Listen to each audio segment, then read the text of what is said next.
তার ভিতরে হযরত ওমর ইসলাম কবুল করছে।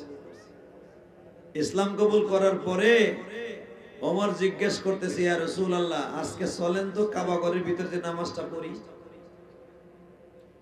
নবী আমার বলে, ওমর এত সাহস করো না, কারণ এখনই এত তাড়াতাড়ি সাহস করতে গেলে মায়ের খাইতে হবে। ওমর বলে, হুজুর এমনও তো হতে পারে মায়ের খামু এবং দিমু।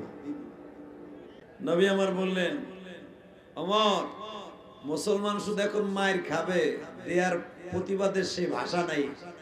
ওমর বললেন, আমি দেখবো কার মায়ের পুত আছে মুসলমানের গায়ে হাত দেয়। নামাজ আজকে কাবা ঘরের মধ্যেই পড়ব, তাও জামাতের সহিত পড়ব। আমার নবী বললেন, ওমর রে, কেমনে সম্ভব, কি করবা না করবা আমি জানি না। আমার নবী বললেন, ওমর রে, আমার মন বলে মক্কার ভিতরে একটা বিপ্লব ঘটিয়ে যাবে। যদি আজকে কাবার মধ্যে নামাজ পড়ো রে ওমর।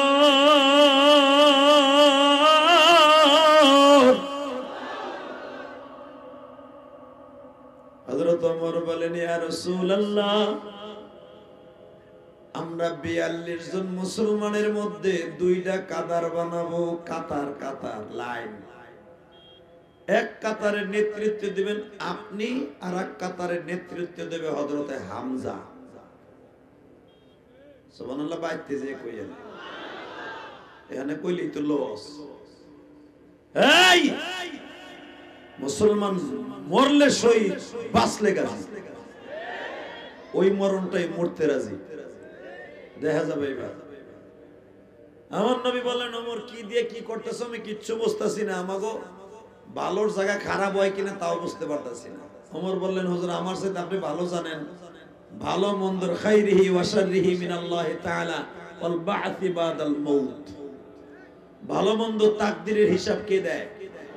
কি হবে না হবে এটা পরে, কিন্তু নবী আপনি শুনেন, এইভাবে পয়সা থাকলে কাজ হবে না। সাপ যদি মুড়ি দইয়ে আসিয়া কয় কেউ কামড় দিবি না, কামড় যদি নাও দেয় কিন্তু ফোস কইতে তো নিষেধ নাই।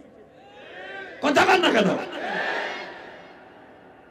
যদিও জিহাদের আয়াত নাযিল হয় নাই, কিন্তু আমরা একটু হুশ কইতে তো দেরি হবে না। নবী আপনি খালি চাইছে দেখেন আমি করি কি।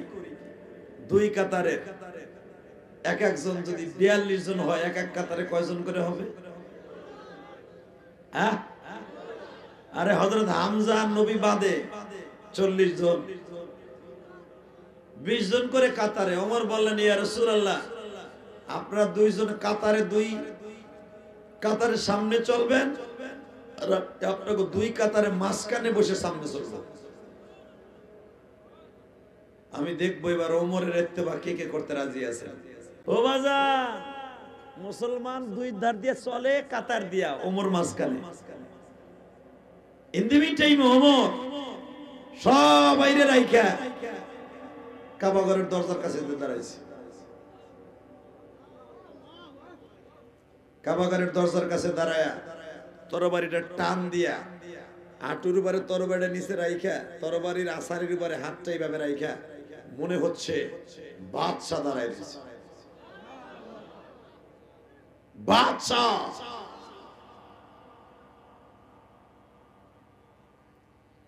বাজান রে, বিশ্ব নবী ওমরের অ্যাক্টিং দেখা, হযরত ওমরের স্টাইল দেখা নবী আশ্চর্য হয়ে গেছে।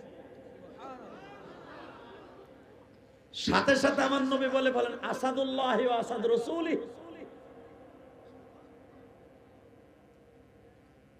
ওমর রে, আজ থেকে তুই আমার বাগ আর আল্লাহর বাগ। এই কথা বলতে দেরি আছে, ওমর তরবারিটা টান দিয়া বলতেছে, এইবার আমার আর দেরি নাই। ওমর বলে ফেললেন, নারায়ে তাকবীর।